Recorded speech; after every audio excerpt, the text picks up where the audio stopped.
Bismillahirrahmanirrahim. Assalamualaikum warahmatullahi wabarakatuh. Gimana anak-anak di rumah kabarnya? Baik ya? Oke, di sini Bu Selvi akan memberikan materi tentang tekstil. Jadi nanti tolong diperhatikan, semuanya dipahami, dan jangan lupa nanti dicatat materi yang Bu Selvi berikan ya. Oke, silakan diperhatikan. Yang akan Ibu sampaikan pada hari ini adalah tujuan pembelajarannya, pengertian kerajinan tekstil, fungsi dan prinsip dasar kerajinan tekstil, serta jenis dan karakteristik kerajinan tekstil. Tujuan pembelajarannya yang pertama adalah mengetahui fungsi dan prinsip dasar kerajinan tekstil. Dan yang kedua, mengidentifikasi jenis dan karakteristik tekstil yang biasa dijadikan sebagai produk. Apa saja ya fungsi dari tekstil? Yang pertama, fungsi penghias. Nah, jadi kerajinan yang dibuat semata-mata sebagai hiasan pada suatu benda atau sebagai pajangan suatu ruang dan tidak memiliki makna tertentu selain untuk menghias.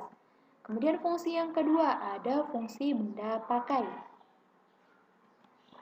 Kerajinan yang dibuat berdasarkan tujuan untuk digunakan sebagai kebutuhan sehari-hari.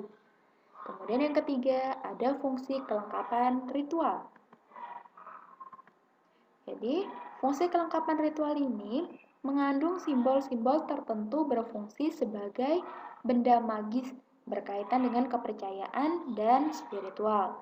Kemudian yang keempat ada fungsi simbolik. Kerajinan tekstil tradisional selain sebagai hiasan juga berfungsi untuk melambangkan hal-hal tertentu yang berhubungan dengan nilai spiritual. Ini adalah contoh kerajinan sebagai fungsi penghias, yakni hiasan dinding. Kemudian, yang ini adalah contoh kerajinan sebagai fungsi benda pakai, yaitu busana.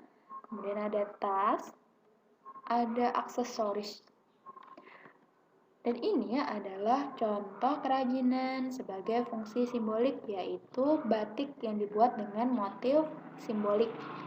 Kemudian ada kain ulas. Kain ulas ini adalah kerajinan yang berfungsi sebagai untuk kelengkapan ritual. Yakni kainnya biasanya dikenakan saat upacara pernikahan, pemakaman, dan pesta adat lainnya. Yang berikutnya adalah prinsip dasar tekstil. Terdapat dua macam prinsip dasar dalam tekstil, yakni konstruksi bahan yang mencakup pembuatan kain dan pembuatan kain untuk busana. Jadi maksud prinsip yang pertama yakni pembuatan kain, ini adalah prinsip pembuatan kainnya adalah dengan cara menyilangkan benang pakan pada celah deretan benang lusi yang disusun memanjang dari gulungan benang yang dipersiapkan sebelumnya. Cara ini juga telah dikenal sejak zaman prasejarah dan tidak diketahui penciptanya. Bahkan beberapa motif tenun sudah dibuat sejak 1500 tahun sebelum Masehi.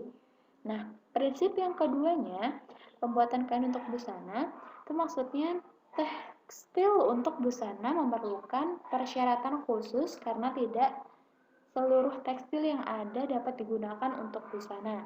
Adapun syarat tekstil untuk busana sendiri adalah dapat memberikan rasa nyaman dan layak untuk dipakai.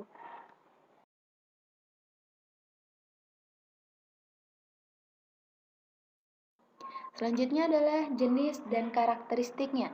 Yang pertama ada kerajinan batik.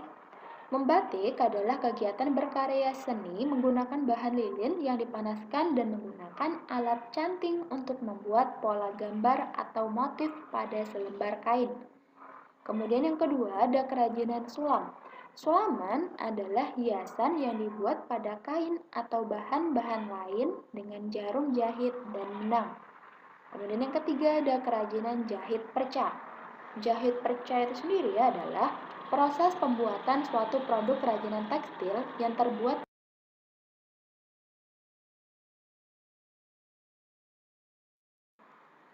Kemudian yang keempat ada kerajinan jahit tindas.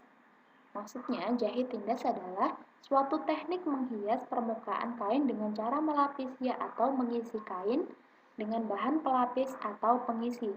Kemudian, dijahit tindas pada permukaan kain sesuai dengan pola. Yang kelima, kerajinan cetak saring. Cetak saring adalah salah satu teknik proses cetak yang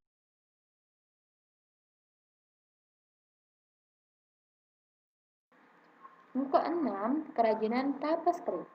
Tapestry adalah sebuah bentuk seni tekstil berupa tenun tradisional yang biasa dilakukan pada alat tenun vertikal, tetapi juga dapat dilakukan di lantai.